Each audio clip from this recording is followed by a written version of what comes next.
Au cœur du massif du Jura, un vaste espace inhabité occupe la frontière entre Suisse et France. Ici, entre 1200 et 1600 mètres d'altitude, la forêt, la neige et le froid ont toujours régné en maître.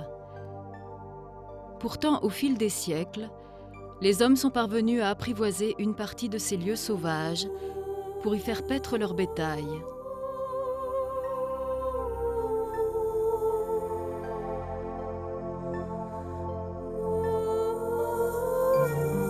Aujourd'hui encore, des éleveurs français et suisses se partagent cet univers hors du temps, à l'écart de l'agitation du monde.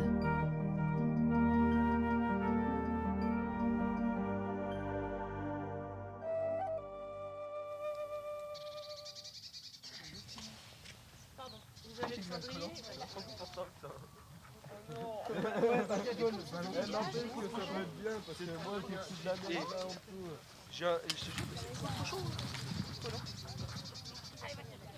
Elle va bien la neige, elle va bien la neige, elle va bien la neige. Attends, Michel. Norbert Bournet est le berger de l'alpage de la Petite Échelle. En hiver, son chalet reste ouvert aux randonneurs de passage.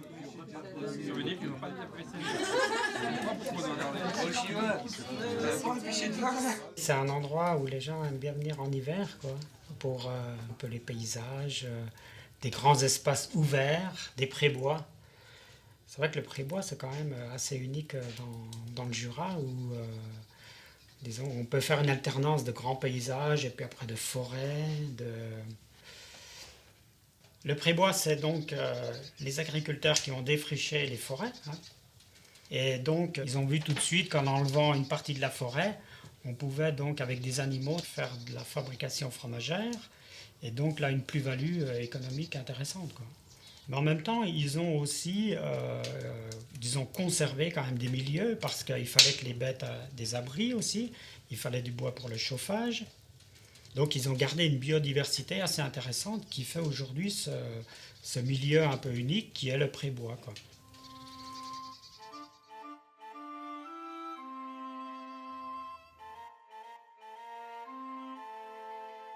Les premiers témoignages de l'utilisation des sommets jurassiens pour faire paître le bétail remontent au milieu du XVIe siècle. Très tôt, les éleveurs français des vallées avoisinantes ont fabriqué du fromage à l'alpage.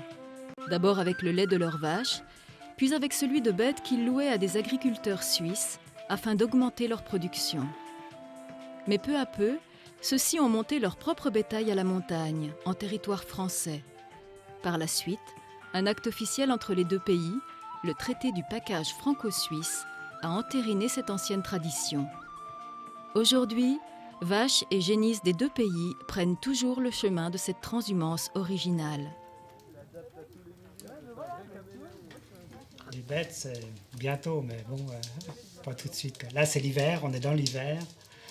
On pense un petit peu à faire du ski, à cueillir, mais bon, voilà. L'alpage, ça sera après, quoi.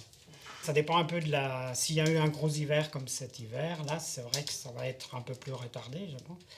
Mais autour du 20 mai, à peu près, on commence déjà à faire un peu nos clôtures. Et puis voilà, l'alpage va partir assez vite après.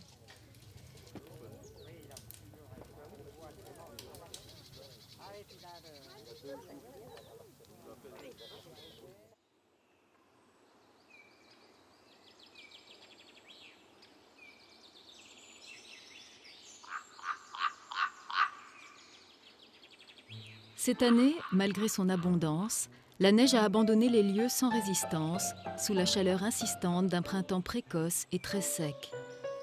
Le signal a été vite compris. Comme partout en montagne, la belle saison est ici de courte durée et pousse l'herbe et les premières fleurs à envahir rapidement le paysage. L'armée disciplinée des crocus est la première à se mettre sur les rangs, suivie de quelques primes verts et des gentianes printanières.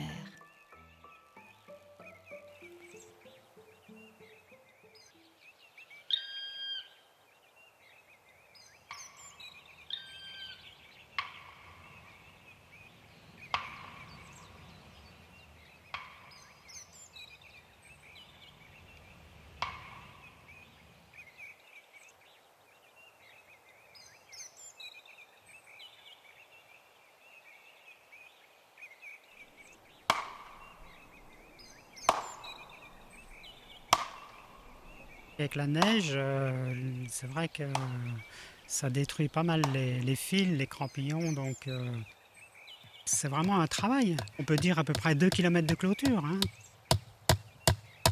Il faut, je dirais, une semaine, 10 jours à peu près de travail continu pour remettre en état ce que la neige a défait, quoi.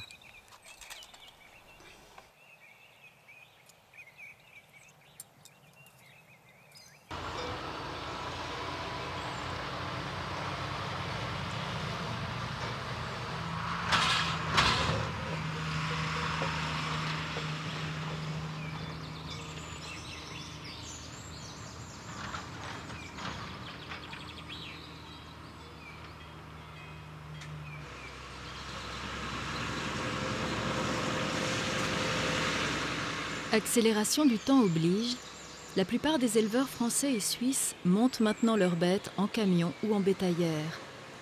C'est le cas pour le troupeau de Norbert.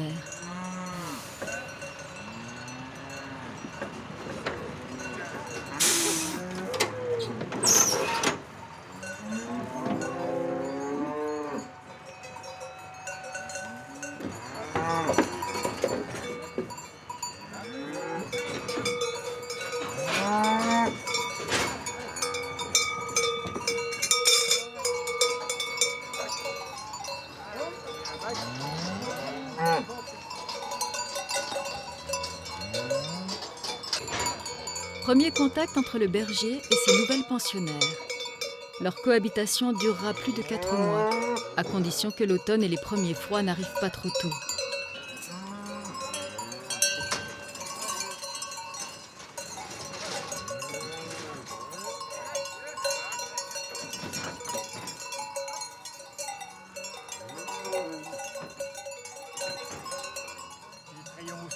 Ouais, ça vaut rien tout ça. Bah non, ça vaut rien. Si Jessica elle me disait, bon, tu gardes là. La dernière fois que j'ai tu m'as surveillé un petit peu. 7 mois. Ok. Voilà. Hein. Ça, c'est des bêtes qui sont importantes. Ouais, qui sont importantes. Donc si des fois le revient en chaleur, tu t'appelles un coup. Quoi. Hein. Voilà. Pour les bêtes, après les mois d'hiver passés à l'étable, l'arrivée à l'alpage est l'instant du premier contact avec des saveurs et des odeurs nouvelles, des hiérarchies différentes. Pourtant, une partie de ces génisses ont déjà fait le voyage l'année passée. Celles-là mettront bas à l'automne et deviendront alors vaches laitières.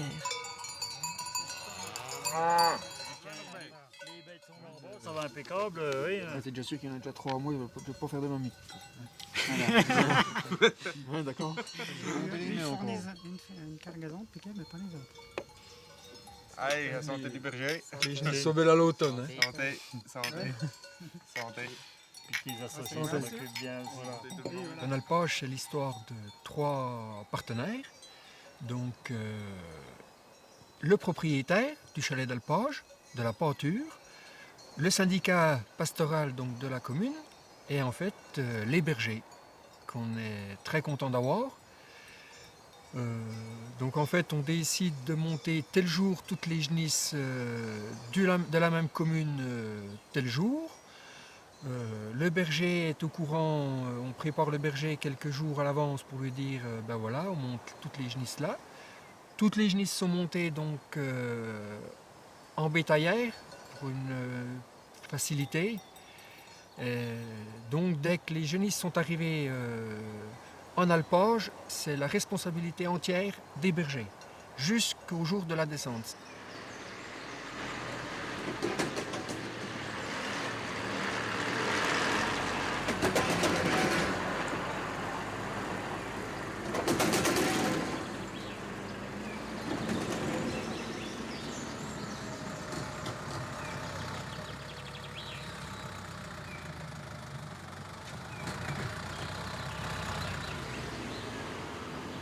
Du côté suisse, les montées se font également en camion pour la plupart des syndicats d'éleveurs.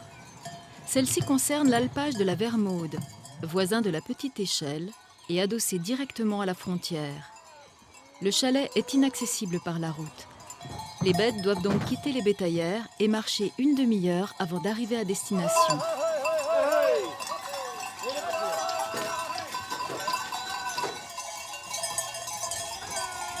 Les génisses montées l'an passé ont parfaitement mémorisé le chemin du chalet et sont rapidement parties en tête du troupeau.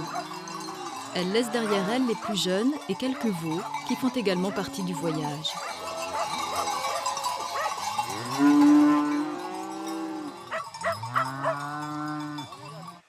Si l'ancienne tradition de la montée à pied est pratiquement tombée en désuétude du côté français, en Suisse, par contre, quelques éleveurs perpétuent cette pratique.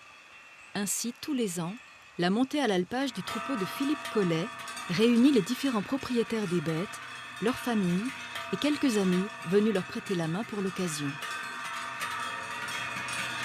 Parti la veille, le troupeau est arrivé après 20 km de marche au mur frontière où il a passé la nuit. Au petit matin, tout le monde attend l'heure légale du passage de la douane. L'association du package franco-suisse consiste à gérer les montées à l'alpage, aussi bien au niveau douanier que vétérinaire. Monsieur Daniel Michon, président de l'association du package franco-suisse. Les bêtes montent sur France parce que les amoyataires ont de la peine à trouver des alpages sur le canton de Vaud, sur Suisse, surtout dans le Jura. Il y aurait maintenant peut-être quelques alpages de libre dans les Alpes valaisannes, mais c'est pour aussi une question de proximité, puisque le traité du package dit que l'on peut monter de 15 km de part à l'oiseau, de part et d'autre de la frontière. Dans le cadre de l'association du package franco-suisse, mais Valorbe, il y a environ 4000 bêtes qui montent encore à ce jour sur France. Il faut pas oublier qu'il y a 45 alpages qui sont montés. Sur ces 45 alpages, un seul fromage, c'est le Mont de l'Herba. Monsieur François Velban, si vous connaissez, il fait un excellent fromage à raclette au Mont de l'Herba.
La cadence soutenue des pas des génisses est à la mesure de leur impatience à retrouver la montagne.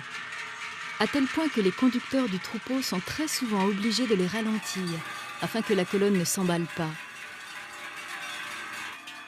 La route est pourtant longue, puisque l'alpage des Mauves, la destination finale, est encore à plus de 8 km.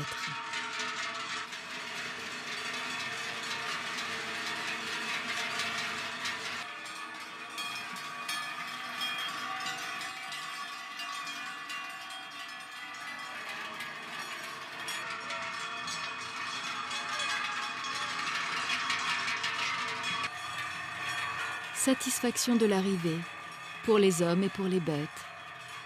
Celles-ci auront droit à quelques heures pour se restaurer et se reposer de la fatigue de la marche avant d'être débarrassées de leurs grosses cloches. Elles seront remplacées par de simples clochettes qui ne les quitteront plus durant tout l'alpage.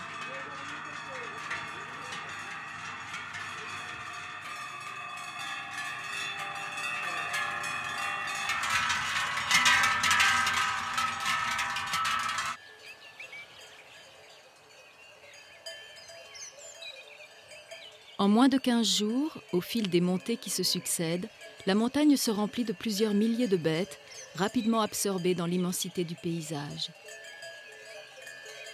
Du côté français, la race reine est sans conteste la Montbéliarde, destinée à la production du lait qui donnera ensuite le comté. Les alpages suisses, eux, sont très reconnaissables, même pour le premier venu. Pas ou peu de Montbéliarde, mais un joyeux mélange très cosmopolite de différentes races de génisses aux couleurs variées. Dans le désordre, ces demoiselles ont pour nom Val d'Erins, Simmental, Holstein rouge ou noir, Limousine, doublé de quelques croisements originaux qu'aucune réglementation n'a encore réussi à limiter.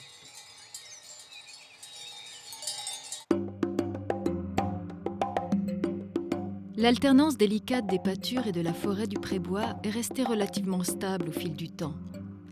Les combes et les versants actuellement utilisés sont identiques à ceux défrichés des siècles auparavant.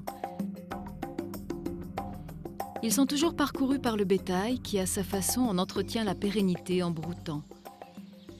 Une exploitation forestière raisonnée apporte de son côté une large contribution au maintien de ces paysages originaux.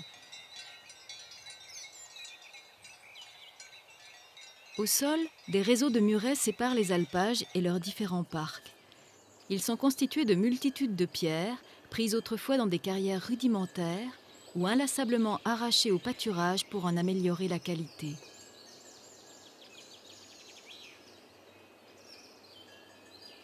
Accessoirement, ils peuvent devenir le repère de quelques hôtes plus ou moins fréquentables selon les goûts.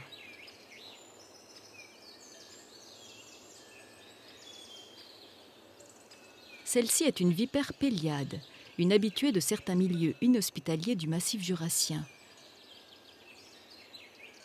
Mais que l'on soit rassuré, elle est plutôt rare à l'alpage et bien des bergers et des génisses n'en ont jamais vu le bout de la queue.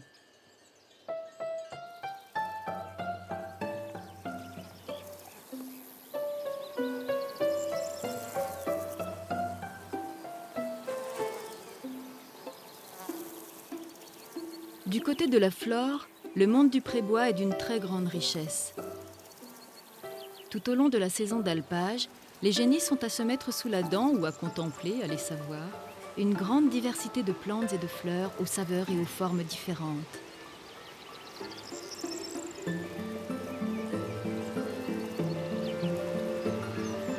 Parmi ce cortège se glissent quelques raretés, singulièrement dans le groupe des orchidées, dont certaines espèces sont emblématiques de cet endroit.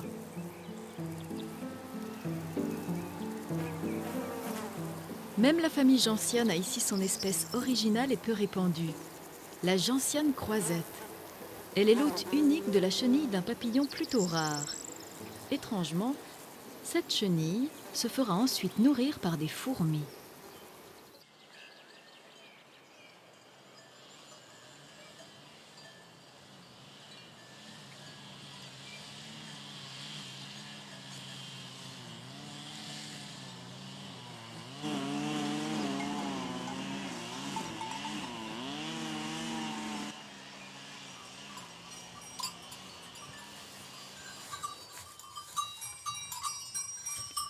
Manuel Fleureau est le berger de l'alpage de la Vermaude.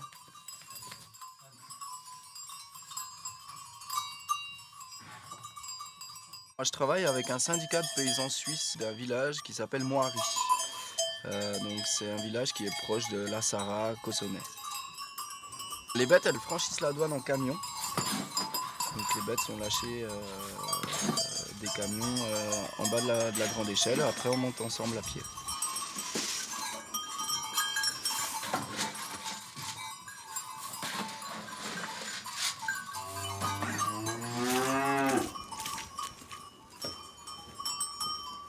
Mon travail consiste en premier lieu, disons, à la surveillance générale du troupeau et à l'état sanitaire du troupeau aussi.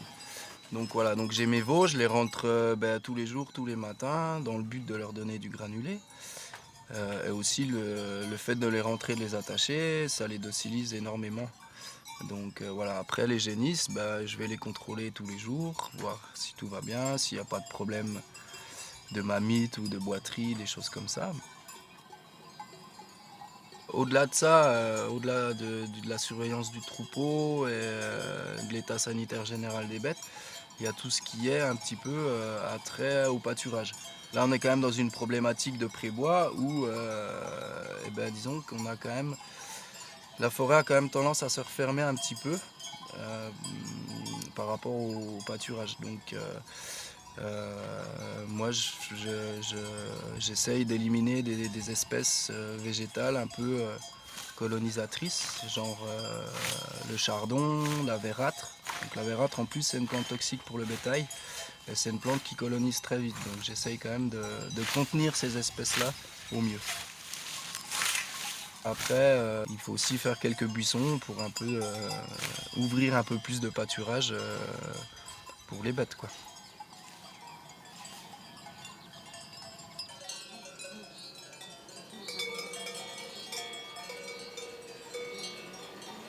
Retour à la petite échelle, où les génisses de Norbert sont maintenant chez elles dans leur nouveau pâturage.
Alors là, je surveille les génisses. Hein. Donc le but, c'est de regarder si elles sont en bon état sanitaire et donc de bien détecter s'il y en a qui sont malades ou pas. Alors, c'est vrai qu'il y a plusieurs disons, c'est surtout de l'observation. Il faut bien regarder que les génisses soient en bon état, disons, général. Et puis après, bon, il y a des zones un peu plus sensibles, comme les yeux, les mamelles, disons, voilà, la digestion, un petit peu tout ça. Voilà, on regarde bien en détail chaque bête pour être sûr que, voilà, elle est en bon état de santé, quoi. On passe des longs moments à observer les génisses là pour voir d'une journée à l'autre, d'une heure à l'autre, des fois, voir si elles ont le même comportement, si dans le troupeau elles sont bien, parce qu'il faut qu'elles soient à la fois bien dans le troupeau, et puis à la fois bien, disons, elles-mêmes, quoi. Donc le troupeau a un rôle important là-dedans.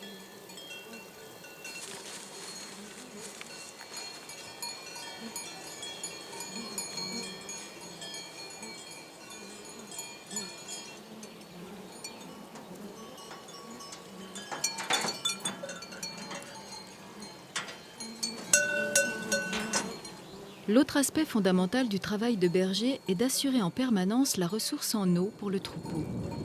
Chaque bête boit en effet jusqu'à 50 litres d'eau par jour lorsqu'il fait chaud, et les quantités en jeu sont importantes. Mais il existe ici un curieux paradoxe. Entre les averses et les puissants orages d'été, il pleut en moyenne beaucoup sur les sommets jurassiens. Pourtant, l'eau y est un élément très rare. L'explication de cette singularité tient à la géologie du Jura. Sur les sommets, le calcaire fissuré est partout et l'eau s'infiltre immédiatement après être tombée. Aucune source, aucun ruisseau n'est disponible pour alimenter les abreuvoirs. Dès le début de la présence de l'homme sur la montagne, les éleveurs ont dû trouver une stratégie pour pallier à cet inconvénient majeur.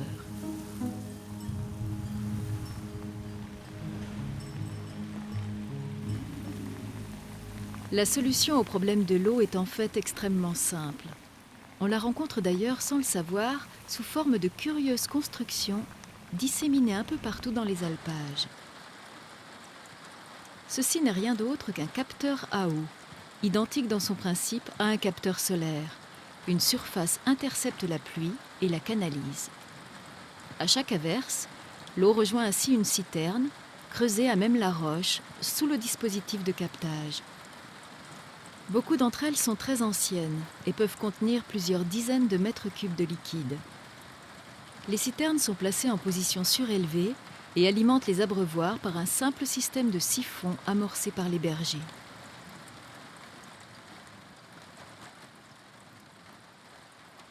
L'univers pastoral n'est plus comme autrefois un monde un peu fermé et immobile.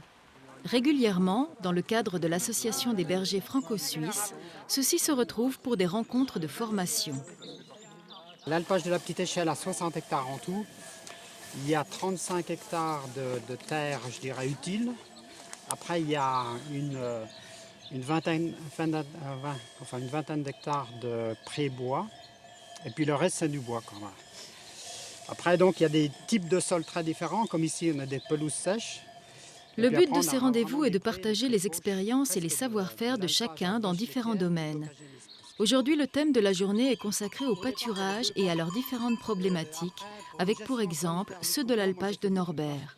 C'est vrai qu'il y a des fois, il y a beaucoup de colchiques ou comme ça, donc il faut un petit peu changer le troupeau pour qu'elle change un petit peu au niveau sanitaire. Hein. Moi, je gère un peu ça comme ça. Il y a toujours des graminées plutôt à feuilles fines, des toutes petites feuilles en fait, hein. À part le dactyle qui est plutôt à feuilles larges.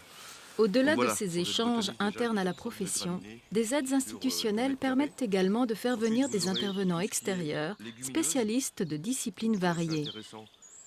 Ces apports de connaissances vont dans le sens d'une véritable professionnalisation de l'activité pastorale.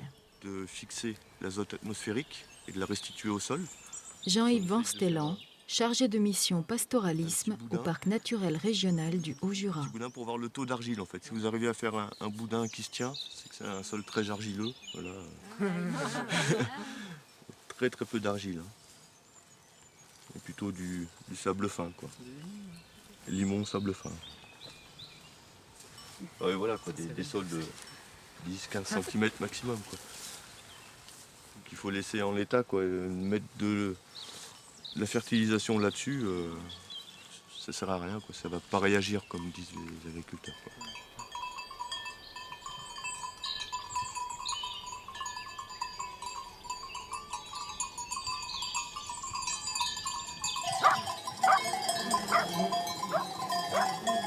Dès les premières chaleurs de l'été, génératrices des orages, Manu rentre ses génisses à l'étable durant une partie de la journée. Pour elle, c'est un temps de repos, à l'abri des mouches et des taons, avant de regagner les pâturages à la fin de la journée. L'attachage et le détachage des génisses et des veaux font partie des rituels importants de la journée de travail de la plupart des bergers.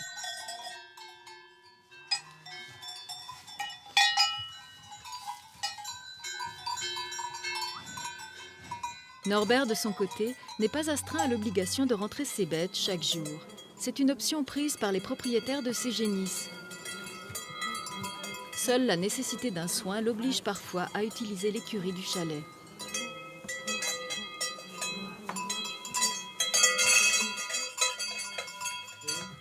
Alors c'est celle-là.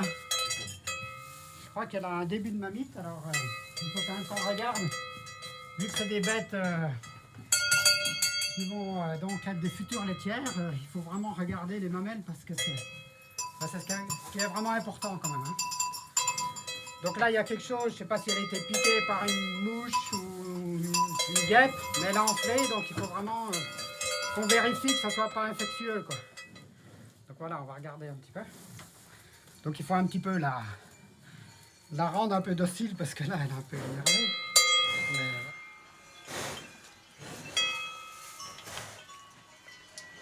Donc là c'est pas trop dur, donc ça va encore. C'est un petit peu... on va faire à peine couler du crayon, voir s'il y a quelque chose qui sort un petit peu. Donc ça c'est peut-être une bête qui s'est fait téter. Ou disons voilà un début de... disons peut-être de mamite. Hein. Donc ça, il faut vraiment la soigner, celle-là. Parce que là, c'est une belle bête pour le lait, donc ça serait dommage que la mamelle soit, disons, abîmée juste pour une petite infection, quoi.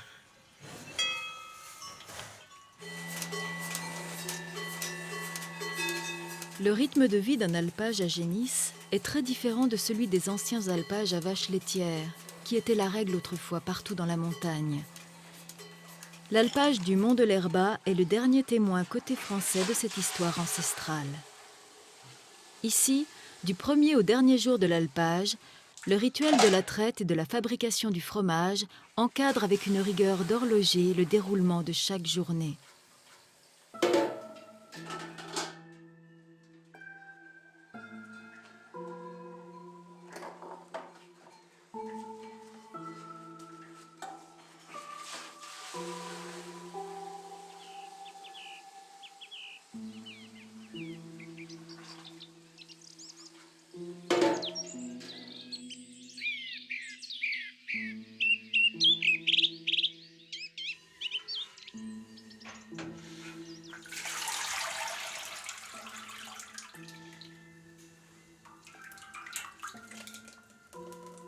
François Wedman est fromager au Mont de l'Herba.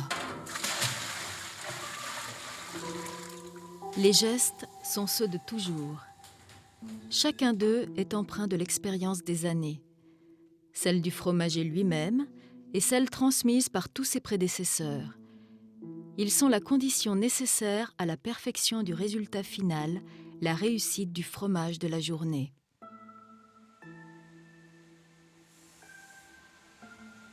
C'est un choix que j'ai fait là, il y a 20 ans.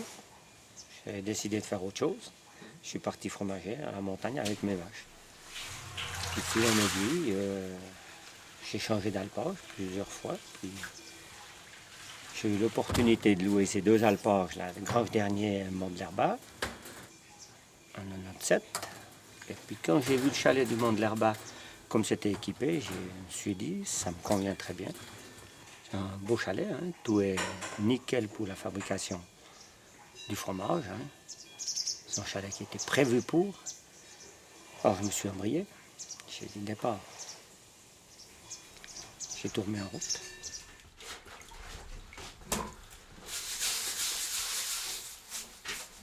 Sur le Jura vaudois, on est 24 à fabriquer dans les Alpes. Je suis le seul qui fabrique sur France. Il y en a, je ne sais pas s'il y en a beaucoup qui font du raclette. Il y en a peut-être un qui fait du raclette. Les autres font du gruyère. Un fait des tomes.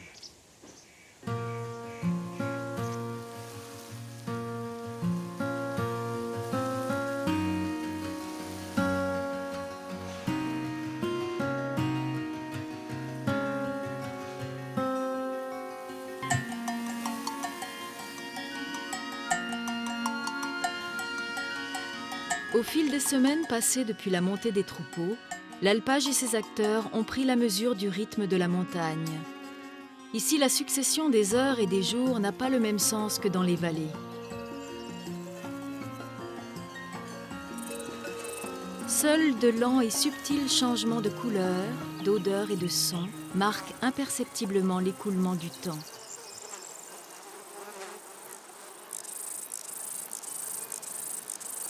Pour les bergers, le travail continue dans sa vigilante routine.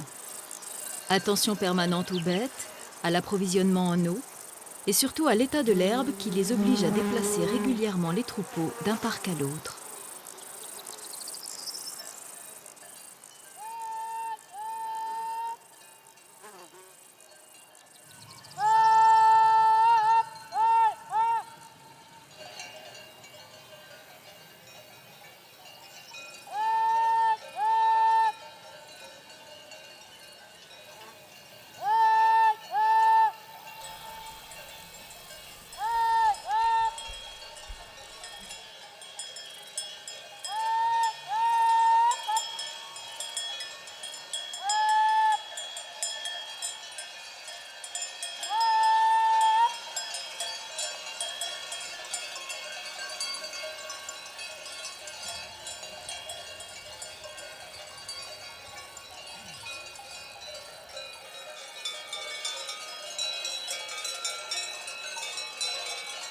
Grâce aux liens étroits que le berger a su créer au fil des semaines avec ses animaux, ceux-ci comprennent très vite ses intentions.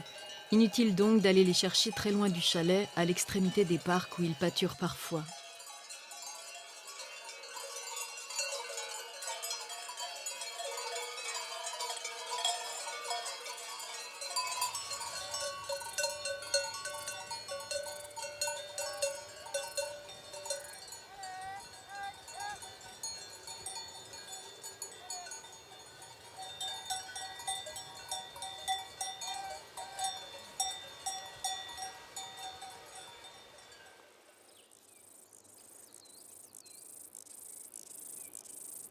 Ce chalet d'alpage de la petite échelle a une originalité. Il a appartenu à une religieuse, donc une sœur, qui a donc vendu ce bien à l'hôpital communal de Pontarlier en 1744. Et après, donc, il y a eu une succession donc, de religieuses qui ont géré ce bâtiment. Et ça a donné un petit peu cette construction assez originale et disons, où il y a eu des fonctions à la fois agricoles, à la fois d'accueil, qui ont permis un petit peu de gérer un alpage d'une façon assez particulière. Voilà. Les sœurs ont reconstruit cette partie donc haute là, et les sœurs pouvaient venir se reposer un mois donc dans l'année pour sortir de l'hôpital. Et elles avaient donc une chambre ici pendant l'été où elles pouvaient venir passer un petit peu de temps. Donc ce chalet d'alpage a une histoire de restauration assez lointaine. Hein. C'est vrai que déjà, il y a plus d'1 siècle qu'on faisait de la restauration. C'est un lieu de passage, un lieu d'accueil, tout en menant conjointement une activité agricole d'alpage. J'étais déjà partie l'année dernière, tu vois. Il y en a qui m'ont à peine dit bonjour. T'es encore vivant? Bon. Salut Marcus. Salut. Je suis bien quand même. Je viens quand même.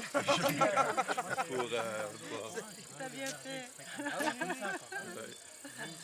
Aujourd'hui, la petite échelle est toujours un lieu de passage apprécié, mais également un point de ralliement pour un certain nombre de bergers. On y vient des alpages avoisinants, mais aussi de beaucoup plus loin, de l'autre côté de la frontière.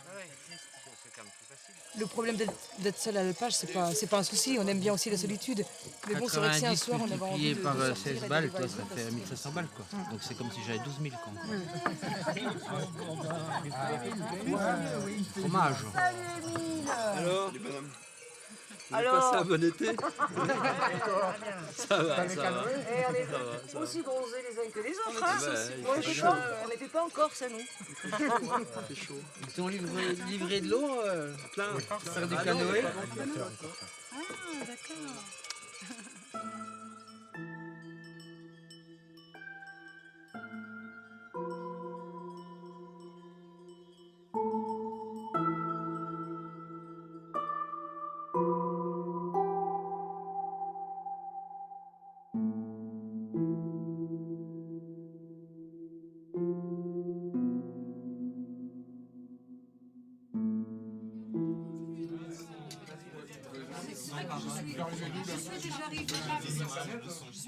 Je suis déjà arrivée là. Qui vient pas. On a fait une bouffe hier.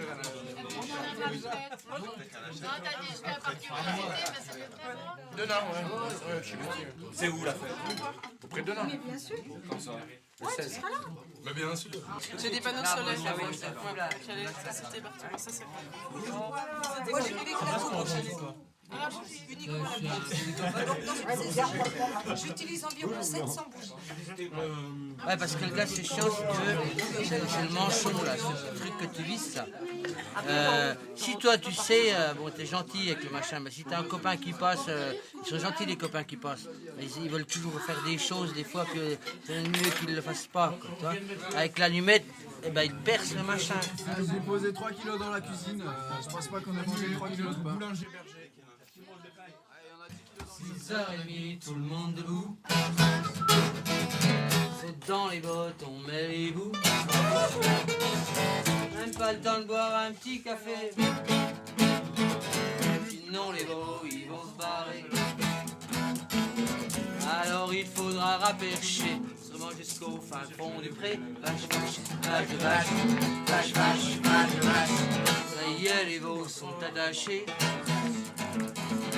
On a mis le foin, les granulés. On va peut-être pouvoir déjeuner. Claudine, du thé, moi du café.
Brumes de lever du jour au fond des combes.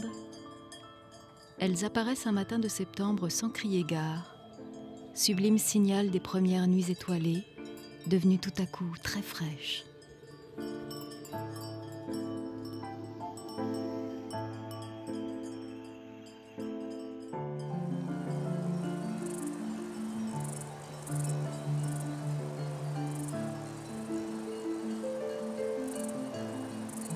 Avant de disparaître sous la chaleur montante du soleil, elles accompagnent les fructifications parfois exceptionnelles des sorbiers, le lent jaunissement de l'herbe qui s'épuise peu à peu et l'apparition des fleurs de carline qui s'étalent.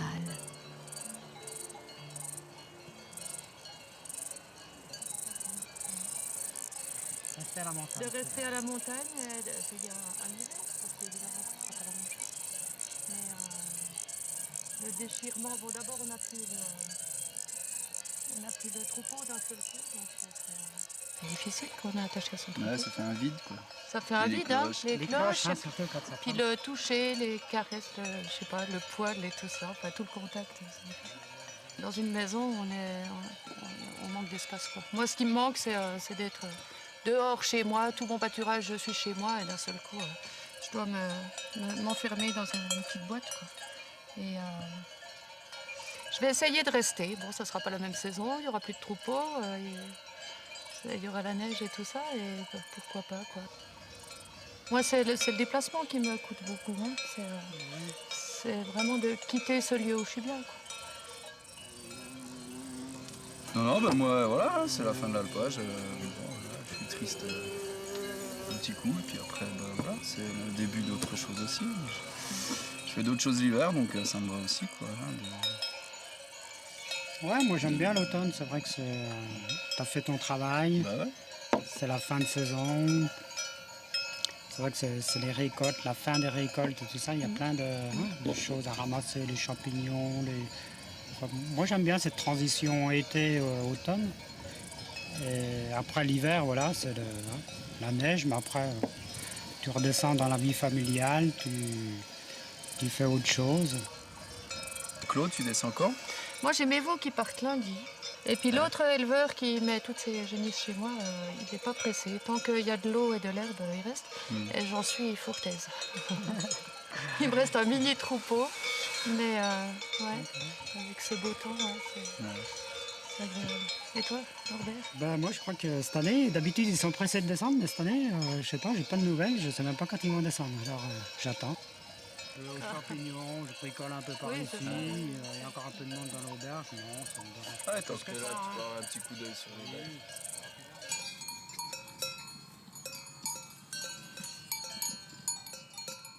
L'abondance du printemps est désormais bien loin. L'été et la dent des génisses sont passés sur l'herbe des alpages, qui cette fois ne repousse plus guère. Il s'agit maintenant pour les bergers et leurs bêtes d'exploiter le mieux possible, jusqu'à la fin, les ressources de chaque parc.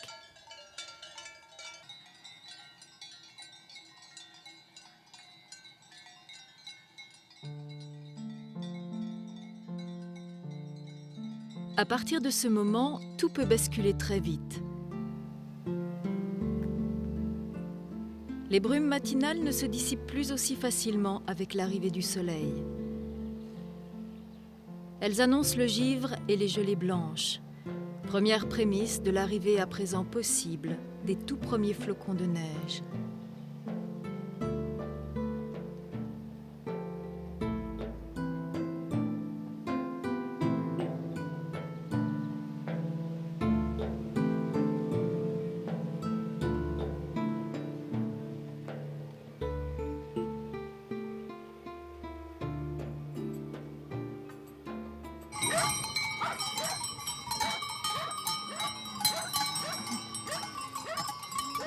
Moins 5 degrés et herbe rase au chalet de la Vermaude le jour de la descente. Les bêtes ont déjà compris l'événement et il ne leur faudra pas très longtemps pour rejoindre la route en contrebas et les bétaillères qui les attendent.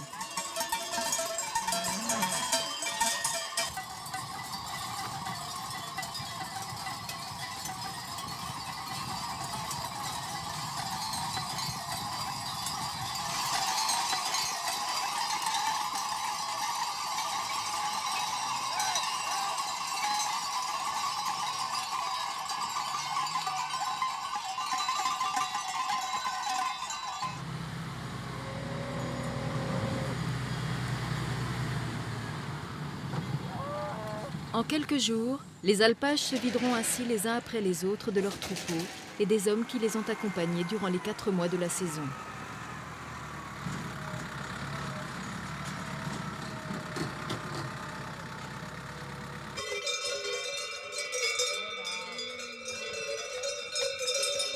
Trois jours plus tard, à l'alpage des Mauves, on prend un peu plus de temps.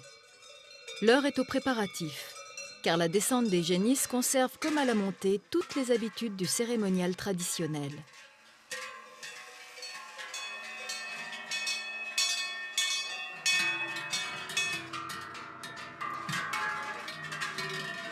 Ici comme ailleurs, en 4 mois passés à brouter sans retenue l'herbe abondante offerte par la montagne, chaque génisse ou chaque veau a largement pris du poids et grandi, au grand bonheur de leur propriétaire.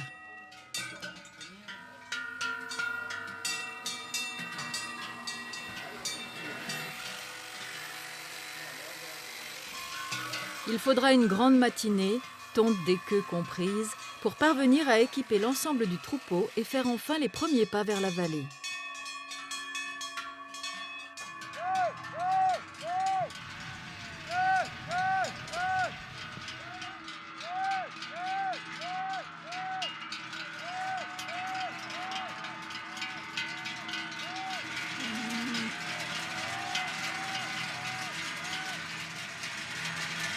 Le cortège du retour empruntera le même itinéraire qu'à l'aller. Une fois de plus, il sera accompagné du même tintamarre infernal qui, 2 heures plus tard, annoncera longtemps à l'avance l'arrivée du troupeau au passage de la frontière, puis dans les villages qu'il traversera avant d'arriver à destination.